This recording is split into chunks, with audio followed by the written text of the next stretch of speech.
Hey guys, I just reached level 60 in Raid Shadow Legends, and that means that we are currently maxed out on levels until they bring some more levels into the game. I have some tips and some tricks that I want to go over with anybody who's just starting the game, because there's always newcomers, and this might help people that have been playing the game for a while as well.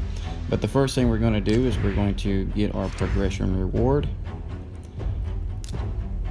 and we're going to open it and see what we get out of it.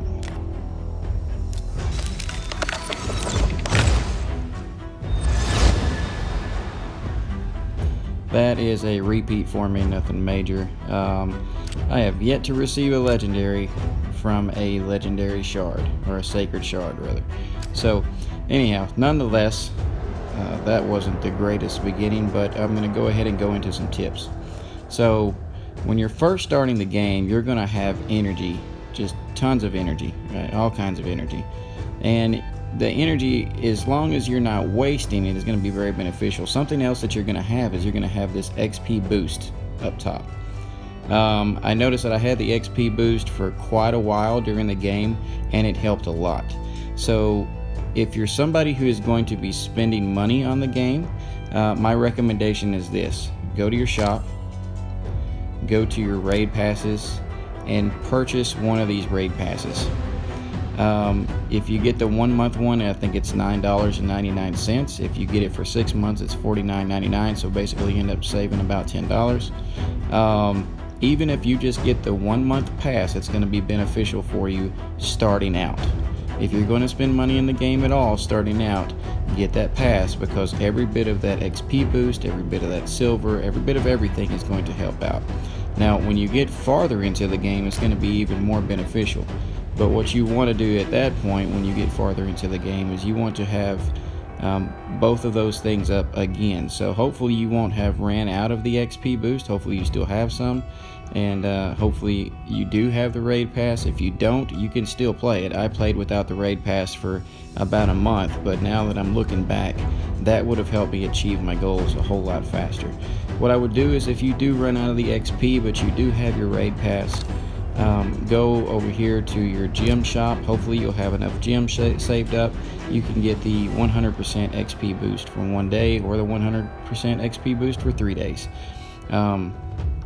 Because you're going to have a lot of energy, and you don't want that energy to go to waste. You want to get the most out of it that you could possibly get. That's the best way to do that. So starting out in Raid Shadow Legends, the first thing you want to do is you want to pick a good hero. My recommendation for who to pick, even though you may have already picked them, it doesn't matter. They're all pretty good, but my recommendation is Kale. You can use Kale all the way through the game. He applies poison.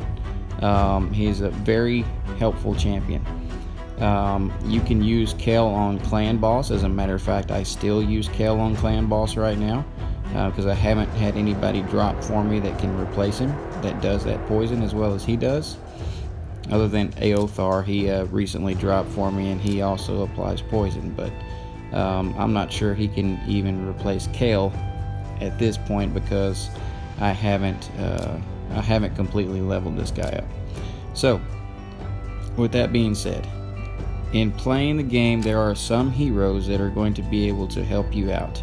If you take Kale, if that's your choice, and it doesn't have to be Kale, again, like I said, but if you take Kale and you go into your campaign, you're going to notice while playing the campaigns that there are certain heroes on the left hand side of the campaign that are farmable.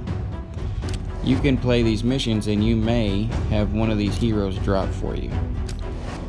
Some of the best help that you're going to get going through this game is going to come from those heroes. Also, you're going to start out on normal, so it's something that is definitely achievable. It's something that as you grow through the game, you will be able to grow through these missions, but you need to continue to level up your main player and continue to grow that player so that they become stronger. The best thing to put on your character when you're first starting is going to be the lifesteal set. The lifesteal set is going to keep him alive, and it's going to get you through some of these stages with a little bit of support. When you finally get a little bit farther into the game, and we get on up here, you're going to come to Durham Forest. One of the best farmable characters that you can get that's going to help you starting out this game and complete all of the normal missions is going to be Spirit Host.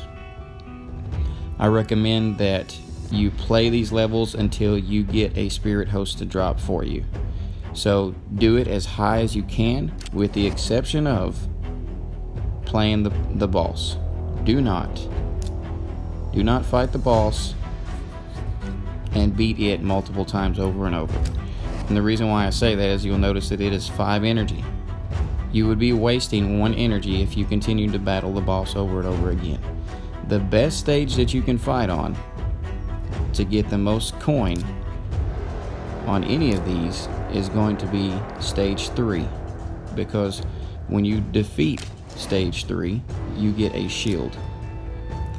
The shields sell for more coin than what any of the other artifacts sell for. So I would recommend that if you can get to stage 3, farm stage 3 until you get yourself a Spirit Host. When you get Spirit Host, start leveling her up, start playing with her, put some artifacts on her, and she will definitely help you out. How I would set her up is I would go, let's go on back to the beginning, because here's another tip for you. I would look for shield in the market. The market is not immediately upgraded for you. It's not everything is open, but I would gradually work on getting the entire market open so that you have access to all of these different things here. Rather than buying packs, which you can do, but rather than buying packs of armor, you can find pretty good armor deals inside of the shop or inside of the market. But if I'm going to go to one of my characters that I have set up to assist my team, right? This is what I would do, and this is a legendary character, Scarred Horses. But this is what I would do with my Spirit Host, which I still have, I just don't have her here. Okay, my Spirit Host, I would set her up with shield, because what shield does is with 4 artifacts of shield, you get plus 30% HP ally shield for 3 turns. Usually in 3 turns with that shield on all of your allies that are playing, you will be able to take down a level of enemies. And with that being said, you'll be able to get through normal fairly easily with a kale that you are working on, that you are growing through there, and a Spirit Host. With those 2 and with that setup, and I would also go with speed on her. So when I say go with speed, I'm talking about on the legs. I would normally recommend speed on Spirit Host and on a lot of other characters actually. So but if you use those 2 characters, or if you use your starter character and you use her, then you should be able to get through normal with those 2 characters and whatever else you pick up along the way. Also, while you do this, in order to 3-star everything, you have to defeat it with 2 characters, and they have to be alive at the end of it, or 1 character and be alive at the end of it. So you go to Durham Forest. Once you get your way here, you farm yourself a Spirit Host. That will help you greatly moving forward. Once you have Spirit Host, you continue through, you keep fighting. Somebody that's going to be helpful when you get to the dungeons that is farmable is going to be Rocktooth.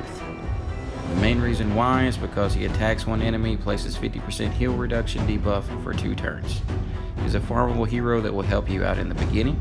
I believe that later on, when you start to get better characters, you will probably drop him and move on to somebody else. But Rocktooth is a farmable hero that will help you when you get to the dungeons. It'll put some heal reduction on the dungeon bosses for you.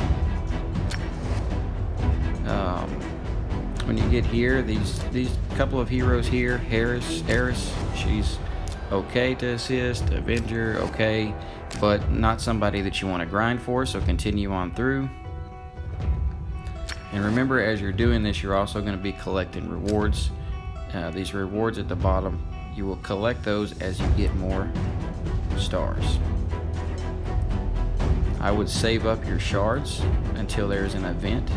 When there's an event to open up your shards, then you open them up, you get points for them, you maximize everything that you're getting. This character here is a fun character. I like him. I would recommend to have him on your team. If you haven't had anybody else drop for you, he'll be fun. He's a good character to play with. But that, until you get to Hallowed Halls, that's the only ones you want to farm are Spirit Host. I believe with farming Spirit Host, until you get here to Hallowed Halls, you will not find another hero that is going to be top tier for you. When you get here, you're going to want to farm an Executioner. You don't have to do this early on. You don't have to do it in normal. If you can defeat normal without Executioner, that's fine. Go ahead and defeat normal and start working your way through hard. And then try to possibly farm yourself an Executioner while you're in hard. Executioner is going to help you a lot in arena, as well as here. Executioner can, in brutal, he can actually solo 12-3 with the right gear. So those are some tips for starting players. Take advantage of all the energy that you're going to get. If you are going to spend money on the game, get a raid pass. If you are not going to spend money on the game, that's fine. Just make sure you are taking advantage of that XP boost and spend the majority of your time getting through here and grinding and leveling characters up. Once you get to brutal, you're going to want to go to 12-3, and this is going to be where you level the majority of your characters. The next biggest thing that you want to do is create yourself a 6-star character that can get through this mission in 30 seconds or less. I have a video over that. The person I use to do it is Bellower, but it doesn't have to be Bellower, and in my video I express that. I just show how you want to set up a farmer. If you're interested in that, take a look at it. I appreciate you guys. I would appreciate a like and subscribe. I hope that these couple of small tips help you out. I have more tips, but I can't put them all in one video because that would be an extremely long video. Once again, I appreciate your time. I would like a like and subscribe if you think that this information helped you out. Press the bell button.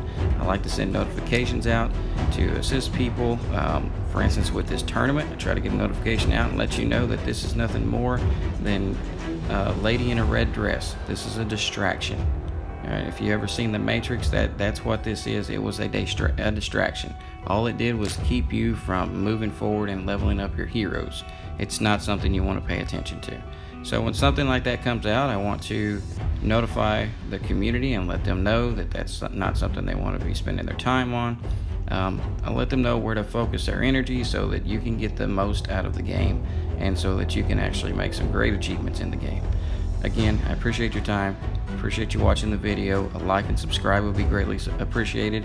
Hit the bell button so I can keep you notified. Thank you. Have a nice day.